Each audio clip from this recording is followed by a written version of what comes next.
अस्सलाम वालेकुम नाजरीन, मैं हूं आपकी होस्ट रुबाब शाह K2 टीवी के साथ और आप देख रहे हैं मेरा प्रोग्राम लाहौरी सीन। नाजरीन, जैसा कि आप सब देख सकते हैं इस वक्त हमने सेट लगाया और ये ईद स्पेशल प्रोग्राम है। सबसे पहले तो मेरी पूरी K2 फैमिली की तरफ से और मेरी तरफ से आप सबको ईद मुबारक। और इसके बाद हम अपने गेस्ट की तरफ चलेंगे। सबसे पहले सबका इंट्रोडक्शन करवाएंगे और फिर इनसे करेंगे बातचीत, गपशप लगाएंगे कि इनकी ईद कैसी गुजरती है। तो सबसे पहले जो हमारे साथ गेस्ट मौजूद है वो है मजहर खान साहब, जो कि एक बिजनेसमैन है और चेयरमैन है अजमरीज ग्रुप के। इनसे हम बातचीत भी करेंगे। इसके बाद जो हमारे दूसरे गेस्ट हैं वो हैं अमीर बहादुर खान हूती साहब, जो कि सूबाई जनरल सेक्रेटरी अवामी नेशनल पार्टी से इनका ताल्लुक है। फिर उसके बाद आ जाते हैं हमारी फीमेल गेस्ट जो कि सुनहरी खान साहिबा, वो हैं टीवी और फिल्म की आर्टिस्ट। उनसे भी ज़रा गपशप लगाएंगे, मेरी दोस्त भी हैं तो इनसे ज़रा स्पेशल वाली गपशप लगाएंगे। अगले गेस्ट की तरफ हम चलते हैं जिनका ताल्लुक है फिल्म इंडस्ट्री से। प्रोड्यूसर भी हैं यासिर खान साहब, इसके अलावा एक्टर भी हैं। ज़्यादातर वैसे बाहर रहते हैं लेकिन यहाँ पर काम हम ये इनसे पूछेंगे कि मैनेज कैसे करते हैं सब कुछ। तो नाज़रीन, अब हम पहले गेस्ट से बातचीत करेंगे मजहर साहब से। सबसे पहले मजहर साहब, कैसे हैं आप? अस्सलाम वालेकुम जी। पहले तो आप सब लोगों को ईद मुबारक, K2 की फैमिली को ईद मुबारक, आपको ईद मुबारक, आप जितने भी गेस्ट आए हैं सबको ईद मुबारक। खैर मुबारक। अच्छा सर, मुझे बताइएगा, ईद का दिन है, अब आप एज अ बिजनेसमैन काम कर रहे हैं, शोबिस की दुनिया से आपका ताल्लुक नहीं है, आपकी ईद कैसी गुजरती है, क्या करते हैं सुबह उठ के? हमारी ईद भी जो बिज़नेस कम्युनिटी होती है उनकी भी आप लोग की तरह ही ईद होती है। सुबह बस नमाज के बाद कुर्बानी का एक है, कुर्बानी करते हैं और उसके बाद हमारा रिवायती, जिस हम पठान हैं तो ये दुम्बे के तिक्खे और चीज़ें और इस तरह सबको गेस्ट को बुलाना घर पर और गेट टुगेदर करवाना, और ये हमारा एक वो है। बच्चों के साथ ज़्यादातर पहला दिन तो गेस्ट और बच्चों के साथ ही गुजर जाता है। ईद के बारे में, K2 टीवी के बारे में आप क्या कहना चाहेंगे हमारे नाज़रीन को? जी बहुत ज़बरदस्त, आप लोगों का सेटअप बहुत ज़बरदस्त है। आप लोगों ने बहुत अच्छा प्रोग्राम ऑर्गेनाइज़ किया है, बड़े अच्छे मेहमानों को बुलाया है और मेरी तरफ से दोबारा सबको ईद मुबारक। खैर मुबारक। तो अब हम चलते हैं हूती साहब की तरफ। अस्सलाम वालेकुम सर, कैसे हैं आप? अल्लाह का शुक्र है। अच्छा सर, मुझे बताइएगा ईद का रोज़ आपका कैसा जाता है? बिल्कुल, ईद का दिन आम उसी तरह जिस तरह लोगों का होता है, मगर थोड़ा सा हमारा मुख्तलिफ ये होता है कि हम कुर्बानी करने के बाद जो है वो हम अपना डेरे में बैठ जाते हैं और फिर वहीं पे ही मुलाकातें का सिलसिला जो है वो रात देर तक चला रहता है। और इसी दौरान क्योंकि मैं वालदा के साथ रहता हूँ तो सब हमारे भाई वगैरह और फैमिली वगैरह वो वहाँ पे आ जाती हैं। अच्छा। तो बड़ा मुश्किल हो जाता है कि फैमिली को भी टाइम देना और वहाँ लोगों को भी टाइम देना। तो बड़ा अच्छा जो है माशाल्लाह माहौल बना होता है। और फिर क्योंकि ज़्यादातर हम लाहौर में ही करते हैं। अच्छा। क्योंकि लाहौर में खासकर क्योंकि खैबर पख्तूनख्वा हमारा आना जाना लगा रहता है, क्योंकि वालदा हमारी यहाँ पे है और वो बीमार होती है, तो इसलिए हम लाहौर में मतलब आप आधे से ज्यादा लाहौरी बन चुके हैं। बिल्कुल, कोई शक नहीं, ऐसा ही है। अच्छा सर, नेक्स्ट गेस्ट की तरफ जाने से पहले मैं आपसे भी ये गुजारिश करूंगी कि एक मैसेज हमारे K2 टीवी के बारे में आप। बिल्कुल जी, K2 टीवी को मैं अपनी तरफ से सबको ईद मुबारक भी कहता हूँ। और K2 ने जिस तरीके से थोड़े अरसे में खासकर खैबर पख्तूनख्वा में तो है ही है, मगर जिस तरीके से पंजाब में अपने आप को मनाया है और फिर सराइकी बेल्ट में, और मेरे ख्याल से स्पेस भी थी और वो स्पेस जो है वो K2 ने जो है वो कवर कर दी है और बड़ा अच्छा इकदाम है। और मैं उनकी सारी टीम को खासकर जो आर्टिस्ट हैं, कमाल आर्टिस्ट हैं, मैं काजी आरफ का जिक्र करूँ, बेशुमार इस किस्म के जो है और जिस तरीके से वो चल रहे हैं और K2 के साथ ये काबिल तहसीन है और मैं सबको जो है ईद मुबारक कहता हूँ। खैर मुबारक। पहले अपने गेस्ट की तरफ जाने से पहले एक गेस्ट हमारे साथ वीडियो कॉल पे मौजूद है, उनसे जरा बात करेंगे। अस्सलाम वालेकुम नसीम विकी साहब, कैसे हैं आप? वालेकुम अस्सलाम, अल्हम्दुलिल्लाह मैं बहुत अच्छा हूँ। आप कैसे हैं? बहुत शुक्रिया इनवाइट करने का। अच्छा सर, जैसा कि आपको पता है आज ईद का फर्स्ट डे है, तो मुझे बताइएगा ईद कैसी गुजर रही है आपकी? ईद अल्हम्दुलिल्लाह बहुत अच्छी गुजरती है, ये अल्लाह पाक का ख़ास करम है। और जैसा कि आपने कहा कि हमारा थिएटर के साथ एक ताल्लुक़ है, हमने हर बार हर ईद के ऊपर थिएटर ज़रूर करना होता है, तो उस मसरूफ़ियत में से टाइम निकाल के जो फरीज़ा है कुर्बानी का, जो अल्लाह ताला की तरफ से हमारे ऊपर फ़र्ज़ है, उसको निभाना भी बहुत ज़रूरी होता है। तो सुबह उठ के सबसे पहले कुर्बानी, ईद पढ़ने के बाद कुर्बानी करनी, फिर उसके बाद घर में जब गोश्त बनता है फिर बच्चे सारे जमा हो जाते हैं, उनके साथ बैठ के मतलब अपना गोश्त की डिस्ट्रीब्यूशन के किस तरह से बांटना है। घर के बाहर भी लोग आए होते हैं, रिश्तेदारों को भी देना होता है, तो उसमें ही सारा दिन गुजर जाता है। फिर उसके बाद शाम में थिएटर की बारी आ जाती है, फिर जल्दी आ जाना होता है, 2 शो होते हैं। इस तरह फिर सारा दिन गुजर जाता है। फिर उससे अगला दिन फिर अगले दिन भी कुर्बानी, फिर उसके बाद यही रूटीन चलती है। तो ये अल्लाह पाक का बड़ा एक ख़ास करम है कि उसने हमें मुसलमान घर में पैदा किया और हमें मतलब वो फ़रीज़ा अंजाम देने का अल्लाह ताला ने मौका दिया और इतनी हमें हिम्मत अता फरमाई कि हम उसमें कोशिश करते हैं कि पूरा उतरे। तो सर, जाने से पहले हमारी आवाम और K2 टीवी के लिए एक मैसेज देते जाएं। जो भी K2 टीवी को देख रहे हैं उनको मेरी तरफ से और K2 टीवी की तरफ से दिली ईद मुबारक। इस ईद के मौका पर जहाँ जहाँ आपने अपनों का ख्याल करना है, वहाँ पर उन लोगों का भी ख्याल करना है जो लोग आपके ऊपर नज़रें जुमा के बैठे हैं, जिनका हक़ है, जिन तक रसाई नहीं है अच्छे खाने की, उस कुर्बानी के गोश्त की, तो उनको ज़रूर तलाश करना है। ये कुर्बानी असल में उन लोगों के लिए है जो सारा साल इससे महरूम रहते हैं। तो ईद जो है वो ईद कुर्बान, इसका मकसद है इसार कुर्बानी। ये दोस्ती, भाईचारा, मोहब्बत, रिश्तेदारी, इसमें सब में खलूस मांगता है। तो इसका सबक ही ये दिया जाता है कि जब अल्लाह ताला ने हज़रत इब्राहीम अलैहिस्सलाम से ये इम्तिहान लिया तो वो इसमें कितना पूरा उतरे। तो हमें भी एक दूसरे के साथ इस फरीज़े में पूरा उतरना चाहिए। कम से कम हमें सिर्फ़ ईद पे नहीं, ईद के अलावा भी एक दूसरे का ऐसे ख्याल रखना चाहिए कि हमें ये ना पूछना पड़े कि कोई कैसे मरा। हमें जब ये अल्लाह ताला दिल में डाल देंगे कि हम ये पूछ लें किसी से कि जी कैसे रहे हो, फिर ये वाला जुमला जो है ना पूछने की ज़रूरत नहीं रहेगी, क्योंकि एक दूसरे के साथ जुड़ने का नाम ही जो है ना ये मोहब्बत है। Thank you so much sir. Welcome back everyone. हम आ गए हैं ब्रेक से वापस। अब जाते हैं हम अपनी तीसरी गेस्ट सुनहरी खान की तरफ, जो कि मेरी बहुत अच्छी दोस्त भी हैं, कुलीग भी, हमने साथ काम भी किया है। उनसे गपशप लगाते हैं। अस्सलाम वालेकुम, कैसी हैं आप? वालेकुम अस्सलाम, आप कैसी हैं? सबसे पहले ईद मुबारक। खैर मुबारक, मैं बिल्कुल ठीक। अब एक दफ़ा नाज़रीन को भी ईद मुबारक कह दें। तमाम K2 चैनल के नाजरीन को मेरी तरफ से बहुत बहुत ईद मुबारक। अख्तर दे मुबारक शाह। वाह वाह, पश्तो में भी मुबारकबाद दे दी है उन्होंने, चेक करें ज़रा। अच्छा सुनहरी, मुझे बताइएगा, वैसे तो मैं जानती हूँ लेकिन हमारे नाजरीन भी जानना चाहते हैं, सुनहरी खान का आगाज़ कहाँ से हुआ? सुनहरी खान का आगाज़ हुआ जब मैं अपने सेकंड ईयर का लास्ट इंग्लिश का पेपर देकर घर आई। तो एक ब्रांड शूट था कमाल अपैरल्स के नाम से, उनके कुछ लॉन ड्रेसेस का शूट था। मैंने फ़र्स्ट वो शूट किया, उसके बाद मैक टैलेंट में ऑडिशंस और फर्दर करते करते करते करते करते मेरे उस्ताद, अल्लाह उनको बहुत बहुत बहुत हमेशा खुश रखे, तौफीक शाह साहब, आज अगर मैं किसी मुकाम पे और सुनहरी खान हूँ और आप लोगों ने मुझे इस तरह इन्वाइट किया तो ये सब उनकी बदौलत है। ठीक हो गया। वैसे नाज़रीन, मैं आपको बताती चलूँ, सुनहरी ने कोई फील्ड नहीं छोड़ी। Modelling, acting, TV, film, stage, क्या करना है इतना कुछ करके। मैंने एंकरिंग भी की, वो भूल गई हैं आप। मैंने रेडियो भी किया, आप वो भी भूल गई हैं। सॉरी। नेक्स्ट गेस्ट पे जाने से पहले मुझे आप बता दें, एक मैसेज दे दें हमारे K2 टीवी के बारे में और ईद के हवाले से हमारे नाज़रीन को। सबसे पहले तो ईद एंजॉय करें, अपना ख्याल रखें, अपनों का ख्याल रखें, और इस ईद पर उन लोगों को मत भूलें जो कि कुर्बानी नहीं कर सकते या जो लोग इतनी वो ताकत नहीं रखते। और सबसे पहले अपने रिश्तेदारों को याद रखें, be Pakistani see Pakistani. Thank you, Eid मुबारक। बहुत शुक्रिया सुनहरी, खैर मुबारक। अब आते हैं हम अपने फाइनल गेस्ट की तरफ, मतलब चौथे नंबर के गेस्ट जो हैं यासिर खान साहब, जो कि प्रोड्यूसर भी हैं, एक्टर भी हैं, आउट ऑफ कंट्री भी होते हैं, इतने ज़्यादा काम कर लेते हैं, मैनेज कैसे करते हैं? बस ये अल्लाह की देन है और मैनेज तो फिर करना पड़ता है।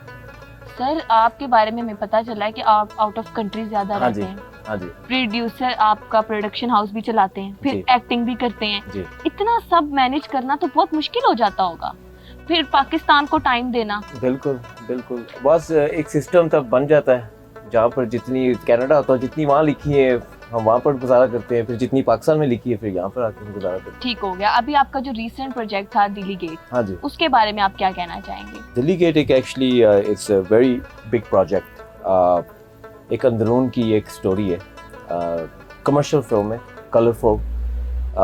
ज़्यादातर जैसे मसलन के मुला जट के बाद फिल्म आई थी, काफ़ी बड़ी फिल्म थी जी। लाहौर की जो मेन फिल्म, उसके बाद है हमारी दिल्ली गेट।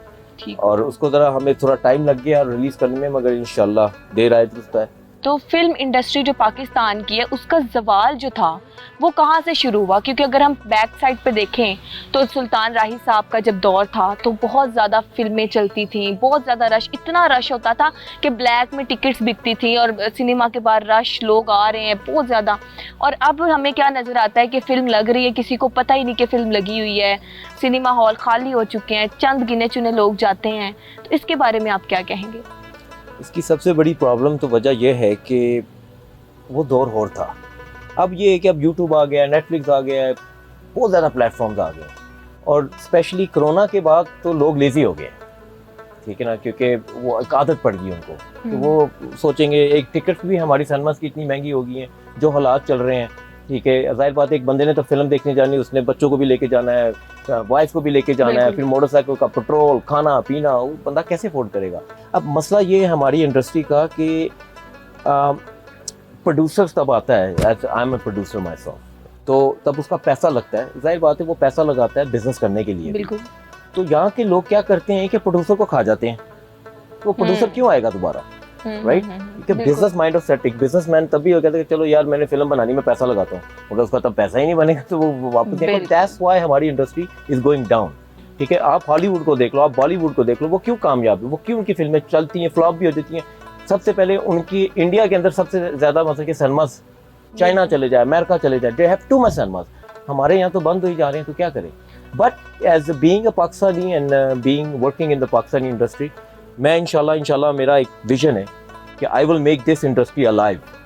उसकी वजह यह है कि बिकॉज लव स्टोरीज बनती हैं, कॉमेडीज बनती हैं। प्रॉब्लम ये है कि अगर एक एक्शन फिल्म आएगी या कोई लव स्टोरी, जैसे पहले जैसे वॉर फिल्म आई तो लोगों ने वॉर टाइप की फिल्में बनानी शुरू कर दी, तो आप वो करो जो कोई नहीं कर रहा, तो फिर लोग देखेंगे, ठीक हो। तो अगर आप एक चीज कर रहे हैं, कॉमेडी आई, एक बंदा दूसरा प्रोड्यूसर आता है, डायरेक्टर आता है, कहता है हमने कॉमेडी बनानी है, love story, people are bored, वो क्यों निकलेंगे बाहर, क्यों फिल्म देखेंगे? वो घर बैठ के देख लेंगे, नहीं तो आजकल वो इंटरनेट से डाउनलोड करके बिल्कुल है। So that's the difference, that's why हमारी इंडस्ट्री डाउन जा रही है। मतलब आप कहना चाह रहे हैं फ्री ऑफ कॉस्ट जब मिल जाता है काम, तो फिर उन्हें क्या जरूरत है कि वो टिकट खरीद कर जाएं, देखें?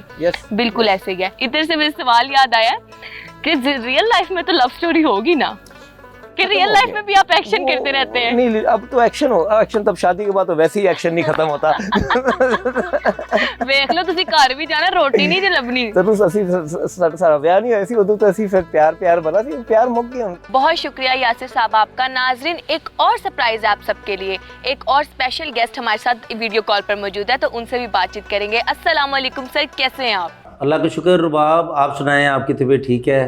सर बहुत शुक्रिया आपका टाइम देने का। मुझे बताएं कि आपकी ईद कैसी गुजर रही है? पहले तो रुबाब, आपको और आपके साथ जितने भी लोग हैं और K2 TV के जितने भी लोग हमें देख रहे हैं उनको बहुत बहुत ज़्यादा ईद मुबारक।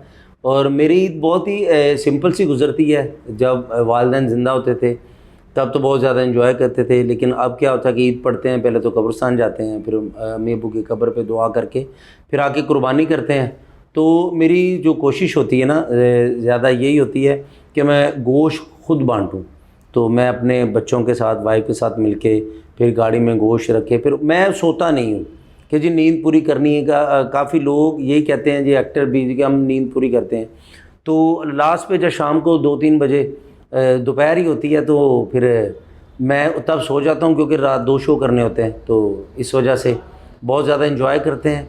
और ईद का दिन ही ऐसा है, साल बाद ये दिन आता है, तो उसे इंजॉय करना चाहिए। अपनी परेशानियाँ, अपने मसले, प्रॉब्लम्स, जितने भी लोग हैं परेशानियों। और मैं क्या करता हूँ कि ईद वाले दिन पहले मैं सोचता हूँ कि मुझसे नाराज़ कौन है, मेरा अपना, गैर, कोई दोस्त, दुश्मन, पहले मैं उसे मनाने की कोशिश करता हूँ। अगर मेरी गलती है तो मैं फिर उससे माफ़ी भी मांगता हूँ। अच्छा सर, जाने से पहले हमारे K2 के जो नाजरीन हैं उनको K2 के बारे में कोई मैसेज दे दें? मैं ये कहना चाहूँगा कि अपनों के साथ जुड़े रहें, खुदा की कसम। और माँ बाप की इज़्ज़त ज़रूर किया करें। जिनके माँ बाप ज़िंदा है उनको टाइम दिया करें। कभी भी ये ना कहा करें कि अम्मी जी, अब्बू जी आपको नहीं पता, अभी भी सब कुछ उनको ही पता है, उनसे मशवरा लिया करें। मैम, हमारी थोड़ी सी ये आदत बन गई है कि जो अमीर लोग हैं, जो कामयाब लोग हैं, उनसे हम बहुत ज़्यादा उनकी रिस्पेक्ट करते हैं, इज़्ज़त करते हैं। नहीं, उनकी इज़्ज़त करनी है, उनसे मोहब्बत करनी है जो बहुत ज़्यादा ज़हीन हों, आपके बड़े हों, छोटा भी हो लेकिन वो आपको अच्छा मशवरा दे दें। तो सबसे मोहब्बत करें, छोटों से मोहब्बत करें, बड़ों की इज़्ज़त करें। माँ बाप उनको टाइम ज़रूर दिया करें। मैं सबको ये कहता हूँ खुदा की कसम, क्योंकि जिस घर में माँ बाप नहीं ना होता वो घर कब्रिस्तान बन जाता है। तो इस वजह से माँ बाप से मशवरा करें, उनके पास बैठा करें। उनको आपका पैसा नहीं चाहिए होता, उनको सिर्फ आपका टाइम चाहिए होता। तो मेरे जितने भी नाज़रीन, जितने मेरे बहन भाई मुझको सुन रहे हैं, ये मेरा एक मैसेज भी है, और आपने भी आगे ये काफ़ी बंदों को ये बात करनी है ताकि इसी तरह सब ठीक हो जाए। बहुत शुक्रिया आपका, बहुत शुक्रिया। तो नाजरीन, सबसे बात की हमने, अब हम ना सबको कंबाइन लेकर चलते हैं, क्योंकि कोई पॉलिटिक्स में हो, बिजनेस में हो, फिल्म में हो, सबकी ज़िंदगी में प्यार तो होता ही है ना, मोहब्बत, इश्क होता ही होता है। हम चारों से पूछेंगे, चारों की अलग अलग कहानियाँ होंगी। तो पहले हम स्टार्ट करते हैं लेडीज़ फर्स्ट, सुनहरी से पूछते हैं, सुनहरी की ज़िंदगी का इश्क कौन है, मोहब्बत, जिसके पीछे सुनहरी मर मिटी? मर मिटने वाली बात तो खैर बिल्कुल नहीं है। अच्छा, कोई किसी के पीछे नहीं मर मिटता, कुछ नहीं होता। इंसान को मोहब्बत नहीं कह सकते, अट्रैक्शन हो जाती है, वो किसी को किसी पे भी हो सकती है। अट्रैक्शन, हाँ, अट्रैक्शन हाँ हुई, और बहुत तगड़े वाली हुई। दिल टूटा? दिल बहुत बुरा टूटा। तोड़ा? मुंह तोड़ा। फिर दिल नहीं तोड़ा, मुंह तोड़ा। दिल टूटा, मुंह तोड़ा। तोड़ दिया, मुंह तोड़ा। काम ही खत्म किया। नहीं, मेरे ना एक बड़ा वो पक्का एक यकीन है, ताल्लुक रहे ना रहे, ताल्लुक की इज्जत रहनी चाहिए, हमेशा रहनी चाहिए। जो भी सीन था, कुछ भी था, ठीक है, खत्म हो गया, लेकिन आप एक अच्छे दोस्त बन के सारी जिंदगी रह सकते हो। स्क्रॉलिंग वाला उसमें सीन नहीं है। एक बंदा खुद आपको बता रहा है कि यार bro, right now I am here, I am doing this, what are you doing, तो स्क्रॉल का बनता ही नहीं है। यासिर साहब, ऐसे आपके हमने सुन तो ली है कहानी, लेकिन कभी ना कभी तो सच्चा इश्क हुआ होगा ना? हाँ, बड़ी बार हुआ है। हाय ला घर जाना है। बड़ी बार हुआ है, ऐसी बात नहीं। वो एक यंग एज में तो हो ही जाता है, मगर मैं हमेशा आई वाज ऑलवेज, सबके साथ लॉयल थे आप? मैं लॉयल था। अच्छा, तो लड़की नहीं लॉयल मिली? हैं? लड़की नहीं लॉयल मिली आपको? लड़की नहीं लॉयल मिली ना। सबके साथ लॉयल मैं थे आप? 10-15? जो भी लड़की के साथ मैं प्यार करना शुरू करता, मैं उसको घर ले जाता सी, मैं क्या ब्याह करना है। नाज़रीन, ये तो हमारे फिल्म इंडस्ट्री के थे। वो कहते हैं ना, आर्टिस्ट मुंह फट होता है, मुंह खोल के इन्होंने अपनी कहानियां सुनाई हमें। खैर, लेकिन इंसान पॉलिटिक्स में हो, बिजनेस में हो, किसी भी फील्ड में हो, एहसास, जज्बात, फितरत सेम ही होती है हर इंसान की। तो अब हमारे पास दो सीरियस पर्सनैलिटीज भी मौजूद है, हम इनसे तो हम जरूर पूछेंगे। तो सबसे पहले हम मजहर साहब से पूछते हैं, जिंदगी का सच्चा पहला इश्क कौन थी? नहीं, इस सच तो इस तरह की कोई बात है नहीं, दूसरा तीसरा पहला कोई नहीं। अरेंज मैरिज थी, हम बटानों में हो जाती है जल्दी शादी, और बस शुक्र अल्हम्दुलिल्लाह अच्छी ज़िंदगी गुजर रही। फिर एक अंडरस्टैंडिंग, केमिस्ट्री उनके साथ बहुत अच्छी डेवलप हो गई, और वो मुझे सपोर्ट करती है। ज़्यादातर बाहर भी जाता हूँ या इधर अपने बिजनेस में, और इस मकाम तक मतलब एक जगह तक पहुँचूँ। नहीं तो मुझे बताएं कि वाकई आपको कोई अच्छी नहीं लगी कभी दिल में? सर डरे ना, खुल डुल के नहीं, कुछ नहीं, टाइम ही नहीं मिला। मैंने स्ट्रगल इतनी की है, शुरू से मैंने बिजनेस में जल्दी आ गया था, और माँ बाप का एक ही बेटा था, तो मैं जल्दी से आ गया, तो बस ज़्यादातर टाइम इन चीज़ों के लिए नहीं मिला। बस फिर चले, आपको प्यार नहीं हुआ, किसी को आपसे तो हुआ होगा ना? दिल तोड़ा है कभी आपने? सच मुझे तो यूनिवर्सिटी में था, तो कोई एजुकेशन थी, ऐसे तो इस टाइम मैं कॉलेज में नहीं थी, लेकिन कोई एजुकेशन थी, लेकिन इस तरह कोई हुआ नहीं है मेरे साथ कोई। अच्छा, हो सकता है एजुकेशन बताते बताते रुक गए हैं, साथ ही रुक गए। हो सकता है किसी को सीक्रेटली तौर पे आपको पर हो, लेकिन आपको ना पता हो। हाँ शायद। नहीं, वो एक काम करेंगे, हम शो के बाद पूछेंगे आप। ठीक है।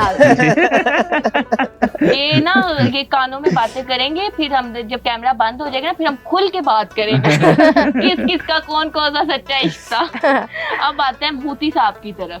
पॉलिटिक्स में है, वो कहते हैं ना पॉलिटिक्स का टैका टूका भी होता है जरा, तो मुझे बताएं आपकी जिंदगी का सच्चा इश्क कौन था? बिल्कुल, इश्क जो है जिनसे हुआ है, क्योंकि बल्कि अरेंज मैरिज है हमारी, बल्कि खाला की बेटी है उसके साथ है, और एक ही वो निकाह भी एक है, शादी भी एक है। वो कभी हाँ वाली, वो कभी जो मौलाना है वो वाली बात नहीं है। शुक्र अल्लाह, हमारे पठानों में जो है ना, ये बड़ा इस चीज़ को है ना, बड़ा देखा जाता है इस किस्म के जो है। और हमें तो एक हमारे बड़ों का एक दबदबा भी होता है, उनका रोब भी होता है हम के ऊपर। तो हम तो बड़े फिर सियासी बंदे पे तो हर बंदे की नज़र भी होती है, तो हमने बड़ा सोच समझ के जो है ना वो स्टेप उठाना होता है। फिर भी तुसी हले ना सही जवाब नहीं दिता सानू, तुसी नहीं कवर कर गए हो। सॉरी, मैं आप दोनों की बात काट रही हूँ। आपने कहा हम पठानों में, तो पठानों में तो वैसे 4-4 5-5 होती हैं। नहीं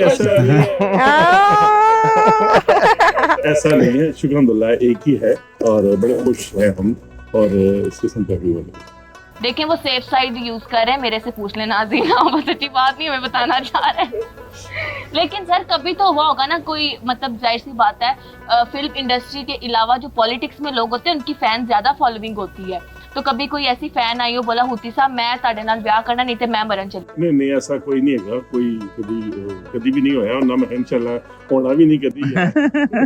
मेरे चिट्टे बाल देख लो। नहीं सर तो चिट्टियां वाला तो मैं के ना टाइप आज से होता है। बंदे हैं कदी हाँ इश्क बनो अपनी मां दे नाल हैगा, शुक्र अल्लाह ओदी खिदमत करी दे सुबह उन्होंने आपे नाश्ता बनाईदा उन्हें दे नाल जेड़ा है ना उन्हें दी जेड़ा ना खिदमत करीदा और शुक्र अल्लाह अज जो मकाम पाया जो कुछ भी है ये मां दी दुआवां दे सिर ते है और कोशिश करीदा है कि किसी दा भला करिए, किसी नाल जेड़ा जाति साडे दे ना हो। मैं आपको मजे की बात बताऊं, हमारे जो फिल्म इंडस्ट्री के लोग थे उन्होंने सीधे सीधे मुंह पे जवाब देते गए ये तो ये इधर सीरियस पर्सनैलिटीज की तरफ आए, उन्होंने ऐसा जवाब दिया ना, मतलब अपने आप को सेफ भी कर लिया। ये लोग बात ही गोल कर गए ना, गोल कर गए। नहीं बस हमारी जिंदगी में हमारी बीवियों यार बिजनेसमैन और जो पॉलिटिशियन होता है ना वो सीधा होता है जलेबी की तरह, बस बात खत्म है यहाँ। तो सुनहरी की तरफ आते हैं, तो सुनहरी आप शादी के बारे में क्या सोचते हैं? देखिए आपने शादी का नाम लिया, मेरा हाथ यहाँ था तो यहीं आके रुकी है। ऐसे अटक गई है वहाँ पे। हाँ फिलहाल मैं काम करने का इरादा रखती हूँ और काम करना चाहती हूँ, तो मैं फिलहाल शादी वाली साइड पे नहीं जा सकती। नहीं मतलब मैं ये पूछना चाह रही हूँ कि शादी किस फील्ड के इंसान से करोगे, क्योंकि देखो पॉलिटिक्स, बिजनेस, फिल्म तीनों हमने यहाँ बिठाए हुए हैं, अब आप तीनों से बात भी कर चुके हैं। आगे अब आप अपनी राय दें। यार ये आप फंसाने वाली बात कर रहे हैं, लेकिन सीधी बात जो है मैंने जो सोचा हुआ था वो ये सोचा था कि किसी बिजनेसमैन से। बिजनेसमैन, ये देखो जरा। यार ये फंसा रही है मुझे।